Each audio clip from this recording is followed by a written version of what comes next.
Ahí el problema es cuando gracias te llamamos se convierte en un silencio perpetuo. ¿Será que no fui muy suficiente? Pero no es la persona que es. Bienvenidos a Empleabilidad y muchas cosas más, el podcast de My Career. En esta edición especial vamos a hablar de lo que casi nadie dice, de esos temas incómodos pero necesarios que también hacen parte de la empleabilidad. Soy Camila Altamar y estaré moderando esta conversación junto a dos expertos de lujo, Sandra Contreras, Head de My Career, y Héctor Francisco Torres, especialista en gerencia de carrera. Hoy venimos a poner sobre la mesa lo que muchos piensan, pero pocos se atreven a decir. Porque detrás de cada proceso de selección hay historias, emociones y aprendizajes que merecen ser contados. Bienvenidos a Hablando de Empleabilidad y muchas cosas más. Hoy estrenamos nuestro video podcast y este es una edición especial que vamos a tener. ¿Por qué? Porque vamos a hablar de todas esas cosas incómodas y todas esas cosas que son diferentes que nunca se han hablado sobre empleabilidad. Hemos hablado sobre entrevistas, sobre LinkedIn, sobre cómo manejar una propuesta salarial, pero nunca hemos hablado qué pasa detrás hacia la organización. Hoy estamos con Sandra Contreras y Héctor Torres. Y nuestro primer video podcast va a ser de algo que todos hemos tenido en algún momento de nuestra vida laboral y ha sido el gracias, nosotros te llamamos. Hola, ¿cómo estamos? Hola Cami, ¿cómo va? Vamos a hacer este primer video podcast en donde nos vamos a enfocar en esas preguntas difíciles, en esas preguntas que todos tenemos en qué pasa detrás, qué está sucediendo y por qué no me llaman. ¿Listos? Entonces, Iniciaste con algo muy difícil, Cami. algo muy difícil y algo que todos hemos querido entender, ¿verdad? ¿Qué pasa cuando estoy en una entrevista? Siento que ha sido una gran entrevista y al final me dicen, gracias, nosotros te llamamos. ¿Qué pasa hacia la organización? Cuéntenme un poquito de ese racional que tiene la persona que te está entrevistando. Héctor, ¿vas a iniciar tú y yo complemento? Bueno, yo creo que esa frase es una frase de cierre como cualquier otra. No debemos darle tanto peso a una frase como nosotros te llamamos, porque finalmente eso es lo que nosotros esperamos, que nos llamen después de la entrevista. Lo que sucede es que el candidato normalmente está ansioso, está preocupado, quiere tener noticias muy rápidamente y desconoce qué es lo que está pasando tras bambalinas. Para un entrevistador, decir gracias, te llamamos, no significa nada distinto de estamos en un proceso, tú eres uno de los candidatos en este proceso de selección, habrá otros, cuando concluyamos nuestra parte y el trabajo que estamos haciendo, nosotros te llamamos a ti. Normalmente las empresas son responsables y llaman a todos los participantes. Y a algunos les dicen pases a la segunda, a otros les dicen te agradecemos mucho, pero tu perfil no es el adecuado. Ahí el problema es cuando gracias te llamamos se convierte en un silencio perpetuo. Exacto. Y a eso, Héctor habla de algo y me gusta, debería ser una responsabilidad de todas las organizaciones, es decir, cómo va el proceso y decir, sigues a la siguiente etapa o muchas gracias por participar, no decimos por otros candidatos, pero muchas veces no pasan los procesos de selección, ¿sí? Y más cuando tú tienes una ansiedad y estás participando de un proceso y no llega ese silencio incómodo y no recibes un feedback de qué pasó en la entrevista, cuando me sentí muy incómodo en la entrevista y yo digo, me sentí bien y pues pasan semanas y no pasa, pues eso logra incomodar y comienza una voz interior donde muy seguramente comienza el autosaboteo y la autocrítica profesional, donde empieza, ¿será que no fui muy suficiente? Yo no le gusté a esa persona. ¿Qué pasó? ¿Qué pasó? Yo me sentí, ¿será que y tú sabes, Héctor, que uno comienza con la pregunta, cuando me preguntaron tal cosa, muy seguramente no fui como muy puntual o me extendí o digamos que, y uno desde acá haciendo entrevista puede pasar, yo siento que parte de las entrevistas o de ese, nosotros te llamamos es la narrativa del candidato, cuando uno escucha al candidato también es súper importante, entonces digamos que ahí siento que juega un papel súper importante y es un silencio bien incómodo, donde juega el tema del autosaboteo o autocrítica que llamamos. Ahí hay dos cosas. La primera es que usualmente el candidato desconoce qué es lo que está pasando detrás y no conoce los tiempos de la empresa. De acuerdo. Muchas veces en las empresas, y lo digo yo como que aquí responsable de procesos de selección y de reclutamiento en varias compañías, muchas veces la vacante se pospone. Ya no es tan urgente. Siempre en la entrevista uno dice, esto es urgentísimo, necesitamos cerrar este proceso pasado mañana. Y por razones internas el proceso se puede dilatar, se puede demorar más tiempo y el candidato no sabe eso, entonces se vuelve una incertidumbre aún mayor. Loco. Y la otra cosa, y en eso quiero ser muy insistente, es que nosotros te llamamos, no quiere decir no.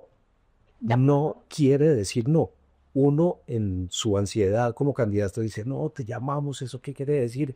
No me van a llamar nunca, ya seleccionaron a otro, yo le caí gordo al entrevistador, no diga, ya uno tiene la tendencia A flagelarse. muchísimo, sin motivo, sin razón. Nosotros te llamamos quiere decir exactamente eso, nosotros te llamamos. Si hay un compromiso de cuándo te llamamos el lunes y el martes no han llamado, vale la pena hacer un seguimiento. Pero si es una respuesta de cierre, como decir, te agradecemos mucho haber venido, no hay que ponerle tanta tiza, creo yo. Pero vamos a hablar desde la organización. Estoy con el entrevistado. Yo me doy cuenta que pasa o no pasa. Igual le doy la frase, gracias te llamamos de cortesía, porque es una frase que todos hemos recibido y siempre termina yo creo que una entrevista con esa frase de gracias nosotros te llamamos o te hacemos seguimiento. Pero, ¿qué pasa ahí? O sea, ¿realmente qué está pasando por detrás? El entrevistador en ese momento sabe, no sabe. Cuéntame un poquito, démosle ahí. Eso me hace acordar de una canción, creo que era de Julio Iglesias, que a veces sí, a veces no, a veces tú, a veces yo. Creo que eso es lo que pasa en esas entrevistas. A veces el entrevistador sabe exactamente que la persona no va a pasar a una segunda ronda. Sí. Otras veces no la tiene tan clara y tiene que esperar a hacer otras entrevistas con otros candidatos para tomar una decisión. Y otras veces sucede que hay una conexión inmediata o que las competencias de las personas casan tan perfectamente con las expectativas del cargo que ya el entrevistador sabe que va a pasar que ese entrevistado va a pasar a la segunda ronda y termina la entrevista casi que por cortesía, conversando.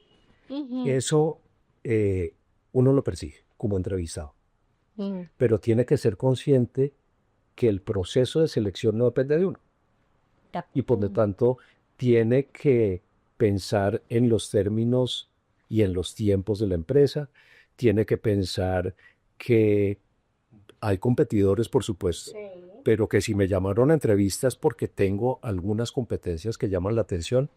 Entonces yo creo que es un poquito de bajarle la temperatura al proceso, entendiendo la ansiedad. Yo sé que tú quieres que hablemos de la empresa, pero entendiendo la ansiedad del entrevistado, hay que ponerla en contexto.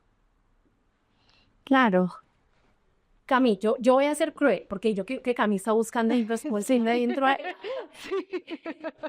Pero si tú me hablas desde el reclutamiento, sí, hay candidatos dependiendo pero ahí de pronto cuando uno ya cierra, mire, no es un buen indicador o no es clave cuando dicen, dura la entrevista, era de 30 minutos y duré 45. Ya, me fue súper bien y eso no es un parámetro, ¿sí?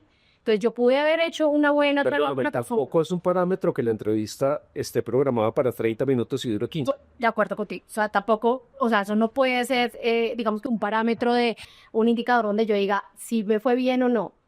De hecho, yo puedo terminar con el candidato y digo que el candidato tan agradable, pero no me sirve, porque no hace fit con la cultura. Te lo digo desde el filtro, digamos, desde el área de recursos humanos. Cuando tenía el proceso de atracción, puedo decirte una vez cerrar y decir, no, pues muy querido, pero no es la persona que es. Y hay candidatos con los que tú dices, aparte del feeling, dices, encaja súper bien, hace match con la cultura, se la va a pasar a el presidente, a la persona que será el filtro, y esa persona no fue. Entonces también no puedes, pero de acuerdo con Héctor en que, digamos que cuando uno evalúa varios candidatos, si son 5, uno puede decir, este pasa, me gustó más este por este y este, o sea, son varios criterios, pero yo creo que uno tiene que ver con ese pool de candidatos para determinar, pero sí en definitivo, hay candidatos con los que uno dice, ay no, pues muchas gracias, este no fue, o sea, y no precisamente porque, por acogerse pues a las competencias de lo que uno está buscando, pero si hay candidatos, no sé, Héctor, que tú digas, no, definitivamente no era. Sí. Acordándose uno de las entrevistas positivas y no tan positivas que ha hecho a lo largo de la vida, hay candidatos con los que uno se sienta a conversar y el tiempo no le alcanza. Loco. Y hay candidatos con los que a los 10 minutos uno dice, bueno, ¿y ahora yo qué pregunto? ¿De qué hablo? Que definitivamente no fue. Que definitivamente no fue, no necesariamente por ausencia de competencias, sino por incapacidad de expresar lo que tiene ese candidato. Entonces, las respuestas con monosílabos para mí son mortales. Sí. Y mucho, sí. Sí. Eh, y a mí me cuesta trabajo establecer una conversación más robusta con alguien que contesta sí, no, ayer, la próxima semana, sin ponerle sustancia. De acuerdo. Eso sí depende del entrevistado y también depende del entrevistador. Entonces, una lectura de un entrevistador que se queda callado también es un síntoma no tan interesante. Es verdad. O un entrevistador que mientras que uno está hablando tiene el teléfono celular y está Ay, viendo no. WhatsApp. Ahí ya podemos decir con ese, ya podemos decir que ese no fue. Uno puede decir que no fue, Sí. pero uno también puede transmitir mensajes como entrevistado. Es que es difícil, o sea, es difícil llegar a ese final, tener esa frustración, ese miedo también, porque pues todas las entrevistas generan un poco de miedo, sobre todo por exponerse, ¿no? Porque finalmente te estás exponiendo porque te preguntan temas personales, temas profesionales. Si tuviste un momento en el que estuviste cesante, también te van a preguntar, y esos son, yo creo que los miedos que más da que a uno le pregunten esa parte de cesante, pero al final es ¿por qué no decir las cosas ahí? O sea, ¿por qué decir como, no, mira, realmente vemos que tu perfil no encaja con la cultura? Porque decir y cambiar el gracias te llamamos y no decir como, "Bueno, ya no te vamos a llamar"? Yo siento que tampoco cuando uno solicita un feedback y uno no entiende, no sé, pues digamos que desde el filtro, por lo menos de recursos humanos, también se vuelve algo masivo. ¿A qué voy? Pues darle feedback a todos los candidatos. Siento que, además que es algo, siento que es como delicado decirle, ¿sabes qué, Camila? No, pues no te vemos en esta cultura. Si fuéramos así como tan frontales, siento que no es como lo correcto. Siento que lo que sí debería pasar era como, uno, muchas gracias, seguimos con otros candidatos, el avisar, más no el feedback.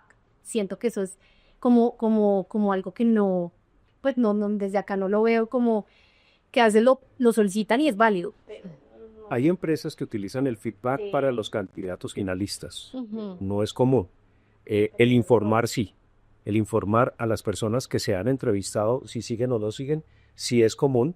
Y yo creo que es importante hacerlo.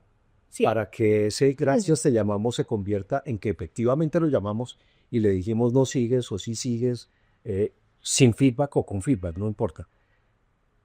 Y con respecto a los candidatos que ni siquiera daban entrevista, también es una cortesía de parte de la empresa que tiene la vacante, por lo menos mandarle una notica. En mis épocas iniciales de carrera, que no existía el correo electrónico, se mandaba una carta que incluso tenía nombre. En la empresa se llamaba, a esta persona vamos a mandarle una CNP.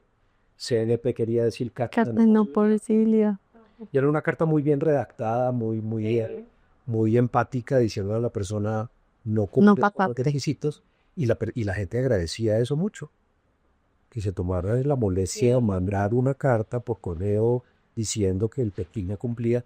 Eso es de cortesía y no es tan común hoy en día porque los procesos son más masivos, es más gente. Bueno, el mundo ha evolucionado en otra dirección. Y frente a lo que decía Cami, de por qué no se da feedback inmediato, hay razones para no hacerlo. Y es que muchas veces el proceso al interior de la compañía tiene muchas complejidades adicionales. Evaluaciones, assessments, otra ronda de entrevistas, discusiones internas que imposibilitan al entrevistador inicial una descalificación de entrada. Ok. Tú puedes decir, el candidato no me mató, pero tampoco le puedo decir, sabes que no cumple. No cumple. Sí, porque también lo que dice Héctor es muy cierto, ¿no? Vienen las pruebas, viene un montón de cosas que de pronto no puedes decirle de inmediato, no. como para que se tenga en cuenta. Yo, antes de que iniciáramos esta conversación, estábamos hablando un poco y yo les contaba la experiencia que tuve cuando ingresé al LHH y me entrevistó Héctor y José. Yo decía, uno no puede pensar que en la entrevista tú te hagas como, ¿cómo se puede decir? Como una imagen de decir me fue bien o me fue mal. Yo les digo, disfrutes de la entrevista y vendan el perfil, porque yo veía a Héctor en la entrevista conmigo y esto súper serio, Cami, pero te duele bailar a Sudra. Pues yo dije, no alcancé a hacer match, él fue 2 o 3 preguntas al grano, José fluía un poquito más, pero a la final, cuando me llamaron la siguiente semana, dije, listo, pasé. Y entonces uno no puede pretender o que por el lenguaje de la otra persona decir, esto sí lo puede, Sí. o digamos que no puede dejar llevarse de esas señales. Bueno, y para dar un final importante e interesante, también hay una sección que hemos tenido en cuenta para estos videopodcasts y es lo que me hubiera gustado saber antes. ¿Qué les hubiera gustado a ustedes saber antes? Que es ese consejo que vamos a dejar a todas las personas que nos están viendo hoy. ¿Qué les hubiera gustado saber antes? Después de hacer todos los procesos de selección que ustedes han hecho, ¿qué les hubiera gustado saber antes y qué le van a dejar de ese consejo a nuestras personas? Más que saber antes, a mí me hubiera gustado tener conciencia del desconocimiento que tengo de los procesos internos para no hacer malas lecturas del cierre de la entrevista, para no esperar cosas que no se van a dar o para esperarlas más pronto de lo que debería. Bien. Yo qué les diría, es un silencio incómodo, duele, pero un no te define como profesional. Y yo siento que muchos no, en algún momento tiene que haber un sí, entonces digo, hay que continuar y pasar la página. Perfecto. Bueno, tuvimos un gran episodio en esas preguntas que a veces nos hacemos y que nunca nos habían contestado. Pues aquí en My Career estamos dispuestos a contestar esas preguntas incómodas, esas preguntas que nos hacen dudar, pero que realmente necesitamos saber qué hay detrás de todos los procesos de selección. Nos vemos en un siguiente episodio.